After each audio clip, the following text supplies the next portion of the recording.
All right, so TRS. The first part is what tier you are a part of. And I can tell you right now, 99% of the teachers have no idea what tier they are, what tier means. And it really just defines your retirement as a TRS employee. Excuse me.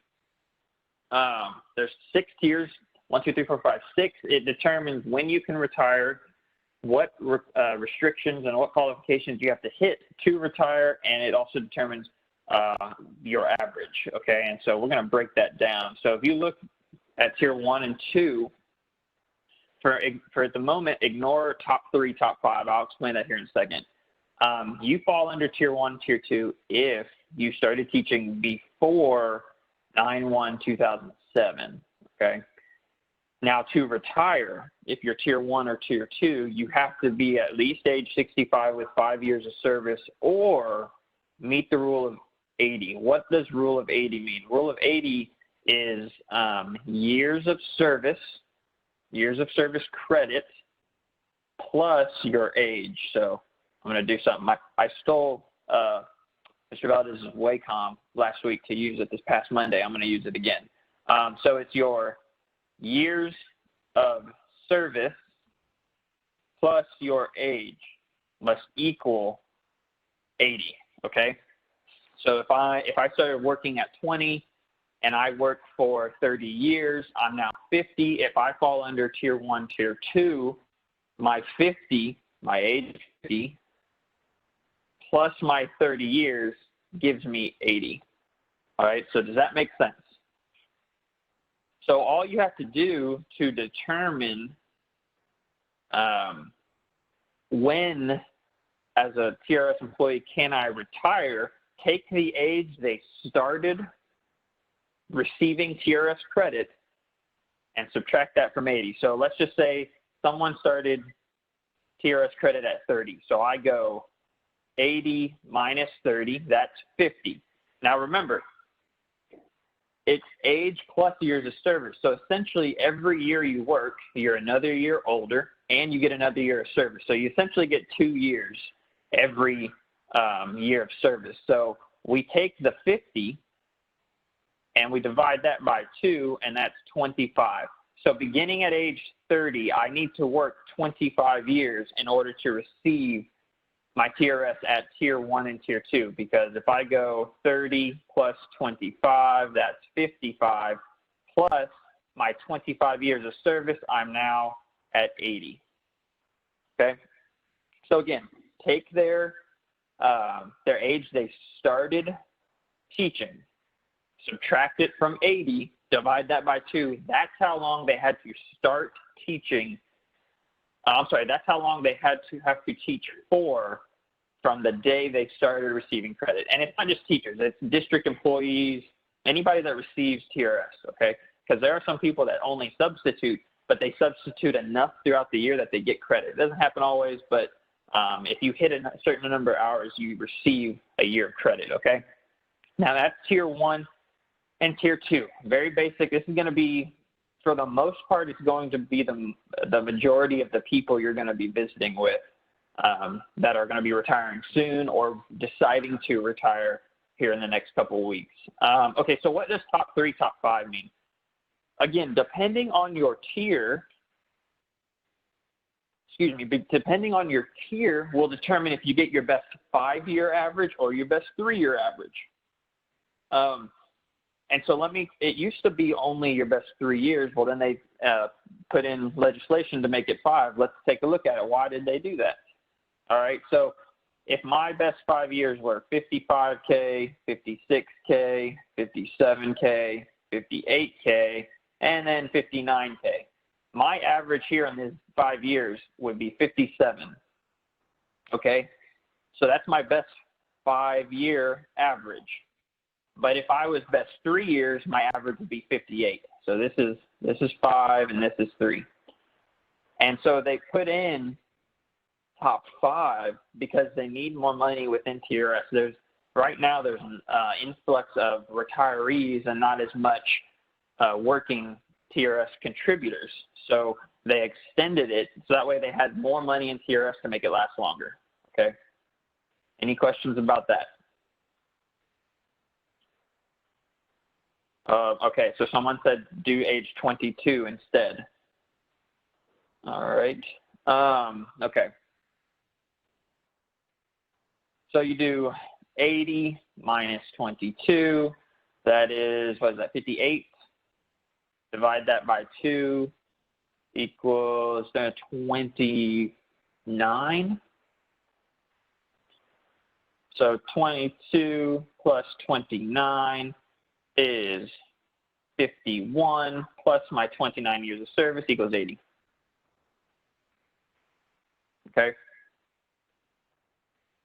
Now, if they started working here recently after 2007, this doesn't necessarily work. All right, this 80 minus 22 really only works for Tier 1 and Tier 2. And let me show you why. All right, so let's go down to the next one, Tier 3, Tier 4. Again, there's top 5, there's top 3, but this is for teaching after 9/1/2007. If you did not have 5 years of credit service before 9/17, you fall under Tier 3, Tier 4. And how do you retire Tier 3, Tier 4? You are age 65 with 5 years of service, or you have to be at least age 60, meet the rule of age 80, and have 5 years of service credit. So basically what they said is, okay, not only do you need to have your 80 years, meet the rule of 80, you also now have to be age 60. And again, they did that because they needed to extend TRS. They needed to make sure that they could provide to all the retired people from TRS. So not only hit the 80, you've now also got to be age 60. So like I said, the 80 minus whatever their age was really only works for that Tier 1, Tier 2, because at the end of the day, if they're not at least age 60, meet the rule of 80, and have 5 years of service credit, they can't retire if they're Tier 3, Tier 4. And then same thing. Here's top 5 is Tier 3. Here's top 3 if you're Tier 4. And then the last one, last 2, Tier 5 and Tier 6, you do not have 5 years of service before 8/31/2014. So if you don't have at least 5 years of service credit before 8/31/14, you fall under Tier 5, Tier 6. And what this one is the same thing essentially as the Tier 3 and Tier 4, except for you have to be at least age 62. All right, so again, Tier 1, meet the rule of age 80.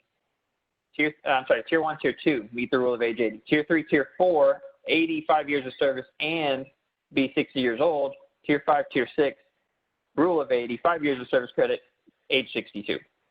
Now, again, this is all obsolete if you're age 65 with at least 5 years of service credit. Notice if you're 65 with at least 5 years of service, you can retire no matter what tier you are.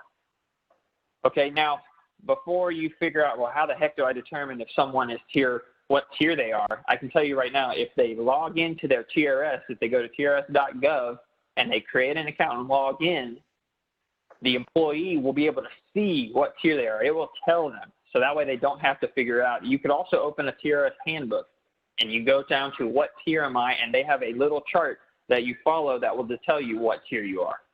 Okay, so you as an agent, you don't have to try to sit here and figure it out.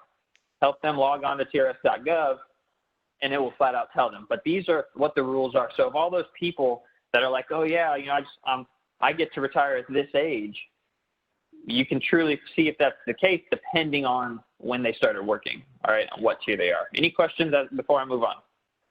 Kobe. Yep. So somebody is scared and they're 52, but they need to wait till they're 60 to retire because of the formula, right? Yes. If they decide to call it quits, they can just sit there and wait until they turn 60, and then their average is still going to be 60 plus the number of years equals 80, right? So it doesn't, the TRS doesn't go away. You just can't take it until you reach the proper age and the proper formula. Yep. Am I correct? Yep. Yeah. So if I retired before I hit my my rule of 80, instead of getting basically 2 years for every year of service, I'm just going to have to wait until my age and my years of service equal 80. So yeah, you can sit there. Now there are rules about if you decide to leave, teaching and go do something else, you can take it out, but I don't really advise that because if you take it out and decide to go back into teaching, you then have to to get all those years back, you have to pay for them, which can be very expensive, which is a whole nother seminar. But yeah, if you're not rule of 80, you can just leave it there. And then once you hit that rule of 80, plus you meet all the other criteria, then yes, you can let it sit there. It won't go away unless you pull it out. All right, so that's how you figure out tiers. Now let's figure out how you determine what your monthly retirement benefit is, okay? For every year of service, you get 2.3%. All right, that says right here, 2.3%. Okay, it doesn't matter what tier you are, you get 2.3. So if I work 1 year, I get 2.3%. If I work 10 years, I get 23%. So you multiply that 2.3 by their years of service.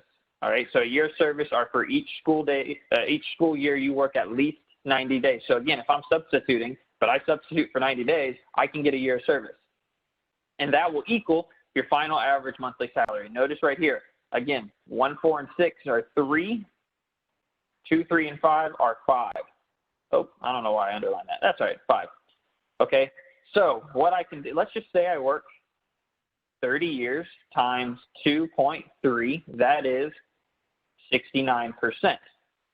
If my best average was 60K, you do 60K times 69%, which is math I don't want to do in my head. Give me 1 second. 60K times 69%, that is 41,400.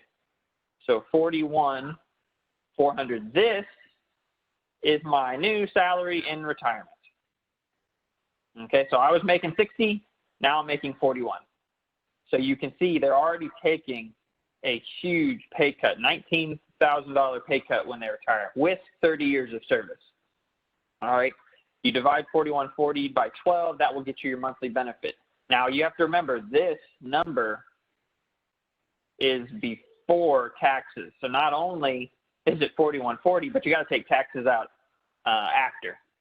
So if we do 41,400, divide that by 12, that is now 3,450. 3,450 is my new monthly paycheck. All right, take taxes out, and that's what I'll take home every single month. So when I was bringing roughly $5,000 home, now I'm going to be bringing home less than 3,500. But you do that for everybody. So whenever you meet with somebody who's TRS, all you have to do is once you do the calculation of when they can retire, whatever that age is, 50, 52, you just take their projected years of service that they will be at that age, multiply it by 2.3, and that's going to be their percentage. The only way to truly get, I'll call it full benefits, is you've got to almost work about 40 years. I mean, because even 40 times 2.3 is still only 92%. So it takes a lot of years to get 100% retirement. How many people do you know want to work in the education system for 40 years? Marisol, you're in the education system. Do you want to work at teaching for 40 years? Now she's shaking her head. Yeah, absolutely. That's a long time. I mean, let's not even say educated. Let's just say anybody who wants to work 40 years. A majority of people don't. But I say especially the teachers, because you're raising kids for 40 years sounds like a lot of fun. All right. But that's how you figure out. Now, like I said, if they can log into their TRS.gov account, it will do all these factoring for them. It will calculate everything for them. Again, the thing is, most district employees don't ever log into their TRS account. Okay, so if they don't, and they don't want to, I don't know why they wouldn't, you can calculate everything for them. All right. Any questions? Nope. All right, let's move on. So let's give you another example. This is an actual client. Okay. their average, I don't remember if it was 3 or 5 years, but their average was 65,506. They had 25 years of credit, so you multiply that by 2.3, you have 57.5%. Take that 57.5, multiply it by their average salary of 65K, and their new salary in retirement is 37. They are taking a $27,000 pay cut, $28,000 pay cut. That is huge. You take that, divide that by 12, there's their monthly. But again, their monthly, you got to take out taxes, you got to take out TRS care, and that's their new take home. So this person who was probably bringing in maybe $4,000 is now bringing in $2,300. And so you wonder why. Think about it. Think about your teacher friends. Think about your colleagues, especially Marisol, who retired and a couple years later came back to start working. And I'm sure Marisol can attest to this. Think about those people that retired and then a couple years later came and had to substitute. Or think about the people that retired and then they went and got a different job. That really hits home when you break down their numbers. They can't live off of what they are making in retirement because it's so far off of what they were making while working. So you're in it's a predicament. Do I retire and take a huge pay cut, or do I keep working and keep putting myself through the same thing every single year, especially now a COVID year? Do I want to go back to work, but I can't retire because of it's just a predicament that they're in. And that's where we come in to help them out. All right. What I call the difference between what they were making in retirement or while working and the difference between what they're making in retirement, I call it the TRS gap. And you can see that here. All right. So they were making 65.6, but as soon as they retire, they automatically jump down to this new income. That is the income gap. I call it the TRS gap. Oh, I can put TRS. As an agent, our job is to try to fill this gap. All right, and that's why we, 403B, IUL, which is our main one, just something to fill the gap between what I was making while working and what I'll be making when I'm retired. That's why we've got to supplement our retirement. Marisol is teaching currently, but she's doing this part-time, and she has her own IUL, right? She already knows I need to fill the gap. Most of you all know Connie Perez. Connie's also a teacher, and she was flat out adamant that she was going to retire when TRS allowed her to retire. But what she's doing is this part-time. So I'll tell you this. Number one, teachers are great clients because they understand the importance of education, and the people that go into the schools don't really spend the time to educate them. They just try to sell them something, and that's the difference with us. We actually try to educate them on what they have and how they can better it